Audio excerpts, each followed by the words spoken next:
Si va dalla seconda metà dell'Ottocento fino ai giorni nostri, attraverso le pitture di varie correnti che hanno percorso tutto il Novecento e che sono però arrivate anche con artisti ancora viventi contemporanei, anche tra questi anche molti conosciuti, che è opportuno vedere per riuscire a capire come l'uomo si sa esprimere attraverso l'arte. Opere di Picasso, De Chirico, Miró e di tanti altri artisti internazionali, ma anche triestini, a comporre la ricchissima collezione d'arte di Antonio Cattaruzza. 196 capolavori che il collezionista triestino ha deciso di donare a ERPAC Friuli Venezia Giulia, una donazione in vita che ha un significato profondo. Io sono solo, non ho eredi e mi dispiaceva poter pensare che una collezione così ricca e diversificata poteva essere un elemento fruibile da parte dei curiosi, dei cittadini della città di Trieste e anche della regione. Vederla dispersa, come spesso capita dopo la morte di qualcuno che ha collezionato per 50 anni come me tante opere e poi vederle disperse nelle aste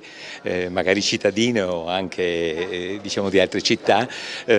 significava distruggere la mia vita, perché questa collezione rappresenta la mia persona. Le opere che entrano a far parte delle collezioni dell'Ente regionale Patrimonio Culturale del Friuli Venezia Giulia spaziano da dipinti e disegni a sculture e grafiche, ma anche vetri e tecniche miste. La collezione è divisa in tre corpus,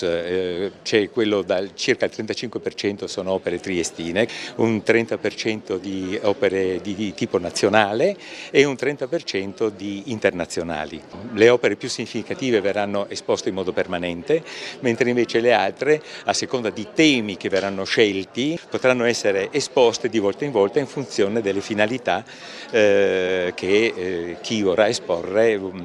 desidererà ottenere. La donazione di un privato ad un ente pubblico che ci gratifica ma anche ci responsabilizza a saper valorizzare questa collezione. Noi siamo ben determinati a non deludere le aspettative di questo generoso privato che ha donato quest'opera importantissima e di inestimabile valore. La sapremo valorizzare con una serie di mostri, anche con iniziative didattiche, non vediamo l'ora di iniziare. Io ringrazio tutto il donatore perché non soltanto per le opere di estremo rilievo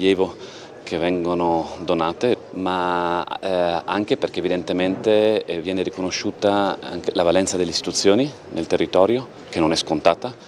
e quindi anche viene rimarcato quel concetto di comunità, e chi per tanti anni ha fatto un'opera di collezionismo d'arte di profilo internazionale lo mette a disposizione della comunità, e la Regione si impegna in tal senso